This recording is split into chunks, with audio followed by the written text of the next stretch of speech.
नमस्कार. मालिकेच्या आजच्या भागामध्ये आपल्याला पाहायला मिळणार आहे की इकडे मंदाचे खूपच वाईट हाल चाललेले आहेत. मंदाची खूप चिडचिड होत असते. तिला अजिबात ह्या गोष्टी सहन होत नसतात.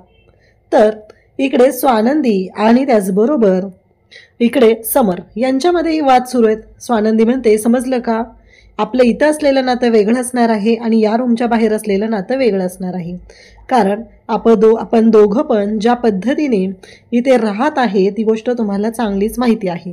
आपल्यामध्ये नवरा बायकोचं नातं आहे, मान्य आहे मला, आपल्यासाठी नाही आहे ते, पण इतरांसाठी, सगळ्या समाजासाठी आपल्यामध्ये नवरा बायकोचं नातं आहे. ही गोष्ट मान्य करावीच लागणार आहे, असं स्वानंदी ठणकावून सांगत असते. तेव्हा मात्र समर म्हणत असतो की ठीक आहे, मान्य मला. आणि त्यांच्या रूमच्या बाहेर उभी राहून अर्पिता मात्र त्या दोघांचं बोलणं चोरून ऐकत असते.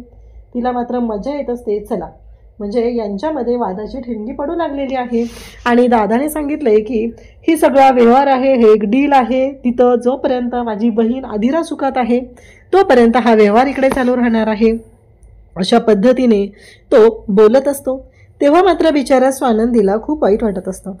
कारण तिने कितीही समजवण्याचा प्रयत्न केला तरीही हा समर मात्र ऐकण्याच्या मनस्थितीतच नाही.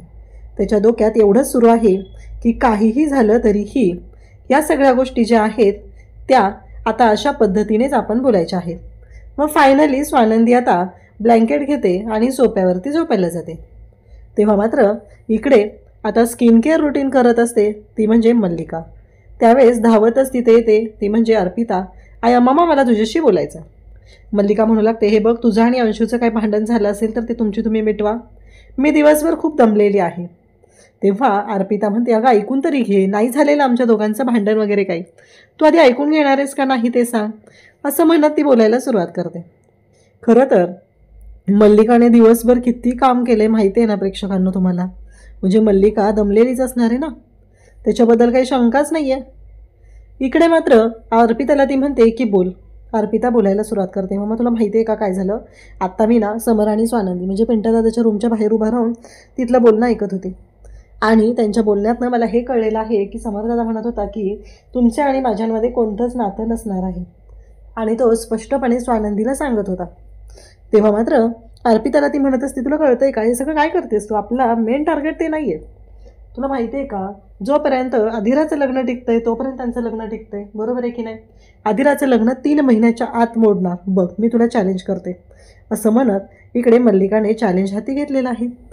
स्वानंदी आता दुसऱ्या दिवशी सकाळी आजींच्या रूमच्या बाहेर असते. आजींना बोलते की आत येऊ का. आजी म्हणतात की ये. मग स्वानंदी म्हणू लागते की तुम्हाला माहिती आहे ना आजी, तुम्ही मागं तुमच्या मैत्रिणींबरोबर आलेला, मी हॅपीनेस ट्रॅव्हल्समध्ये काम करत होते आणि त्यावेळेस ना मी तिथे जॉब करत असताना दुसऱ्या एका ठिकाणी जॉबसाठी अप्लाय केलेलं होतं आणि मला त्यांच्याकडून ना इंटरव्ह्यूसाठी कॉल आला आहे. आजी म्हणते, पण गरज आहे का या सगळ्या गोष्टी करण्याची, जॉब करण्याची गरज आहे का. स्वानंदी म्हणते की हो आहे गरज. इवन सगळ्या मुलींना गरज असली पाहिजे, त्यांनी सगळ्यांनी स्वतःच्या पायावर स्वावलंबी असलं पाहिजे, असं इकडे स्वानंदी सांगत असते. आजी म्हणते की ठीक आहे, समरला विचार, नवरा आहे ना तो तुझा, असं आजी स्वानंदीला सांगते. पण स्वानंदीला खूप वाईट वाटतं, तिच्या डोळ्यातून पाणी येतं. नेहमी वाटणारा आजींकडचा आपुलकीचा भाव तिला आज आपलेपणा दिसत नसतो. आजी तिच्याशी तुटक वागत असतात. ती म्हणत असते की एक दिवस मी तुमचा विश्वास मिळवेल. खरं तर स्वानंदीची काहीही चूक नसताना तिला या सगळ्या गोष्टी ते सहन कराव्या लागत आहेत. बिचाऱ्या स्वानंदीची अजिबातच चूक नव्हती, तरीही हे सगळं तिला भोगावं लागत आहे. आता मात्र स्वानंदी म्हणत असते, पण आजीने तिला स्पष्ट सांगितलं आहे की मला पुस्तक वाचायचं आहे, माझं डोकं शांत राहतं. इकडे आता ऑर्डर आलेली असते ती म्हणजे अधिराची. ती ऑर्डर घेण्यासाठी ती जाते. तेवढ्यातच तिथे येते मंदा आणि ती विचारू लागते काय आहे हे सगळं. तेव्हा ती म्हणते, नाही माझं स्किन केअर रुटीन आहे.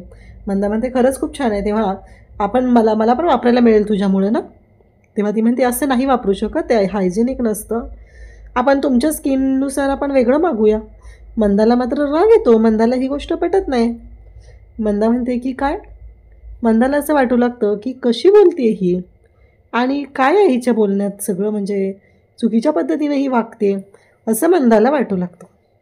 तेव्हा मंदा म्हणते की अधिरा, मला ना तुला एक सांगायचं आहे, तू या घरची सून आहे, दिवसभर मी काम करत असते, सगळं मी बघत असते, तू मात्र जराही मदत करत नाही, तुला जराही वाटत नाही आहे की मदत करावी. तेव्हा मात्र अधिरा स्वतः शांत राहून ही परिस्थिती हँडल करण्याचा प्रयत्न करत असते.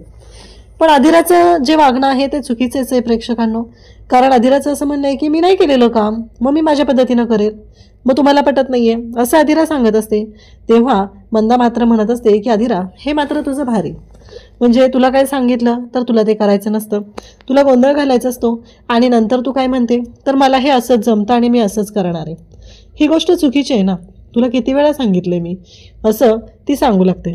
परंतु इकडे आता अधिरा मात्र म्हणत असते की काय करू मी नक्की, आणि तुमचा प्रॉब्लेम आहे ना, घरातले तुमच्याशी नीट वागत नाही आहेत.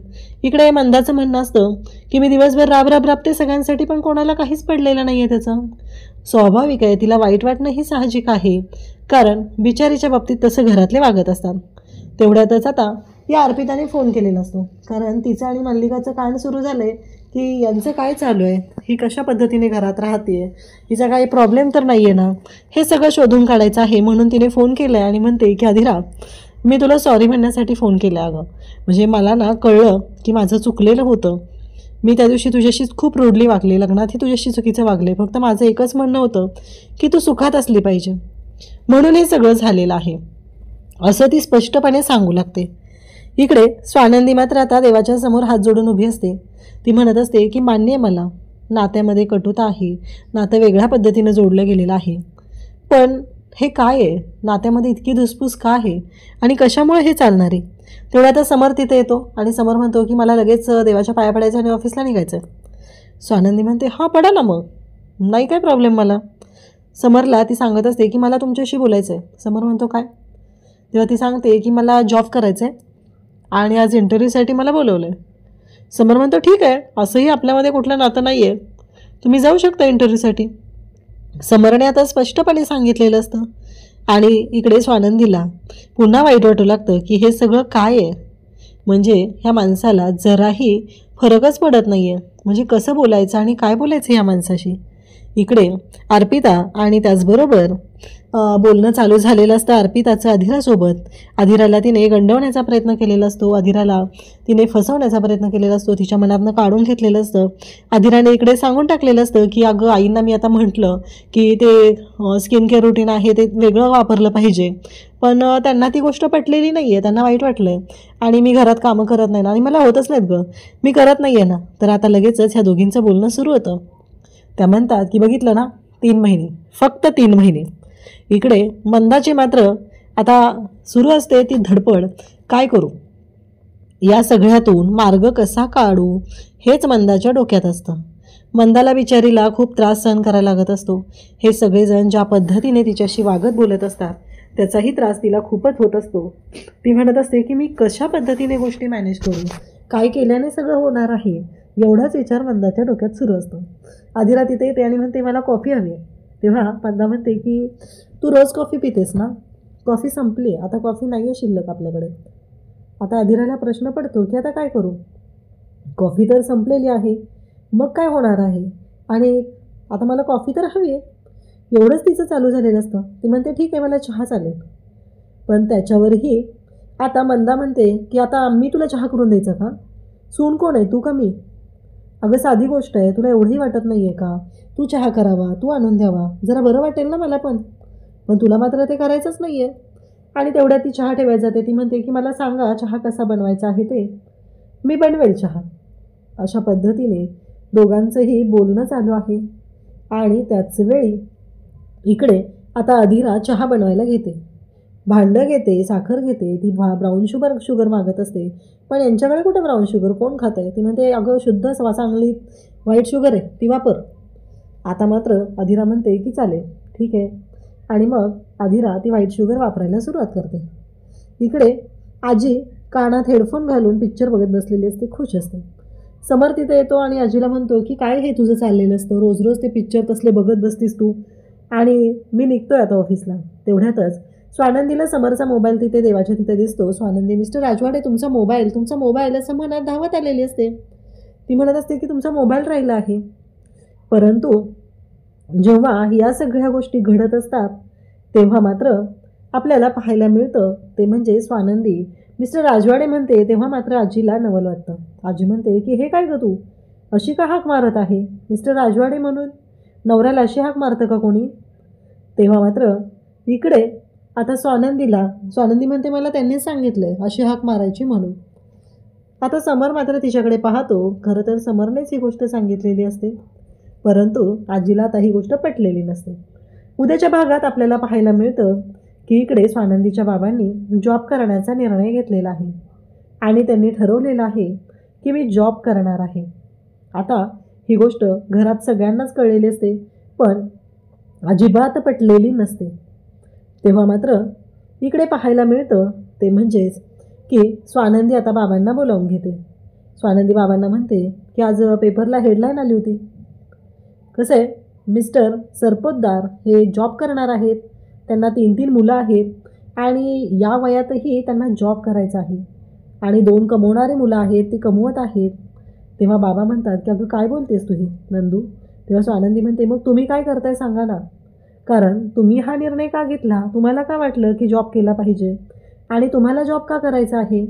असं म्हणत स्वानंदी बाबांना बोलत असते. खरं तर स्वानंदीला ही गोष्ट अजिबात आवडलेली नसते की या वयात बाबांनी जॉब करणं.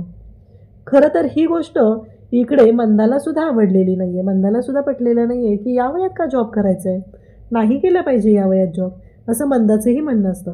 खरं तर बाबांचं वयही झालेलं आहे आणि त्याचबरोबर इकडे अशा पद्धतीने ज्या गोष्टी घडत असतात त्या स्वानंदीला पटत नाहीत. आता मात्र स्वानंदी बाबांना स्पष्टपणे सांगते.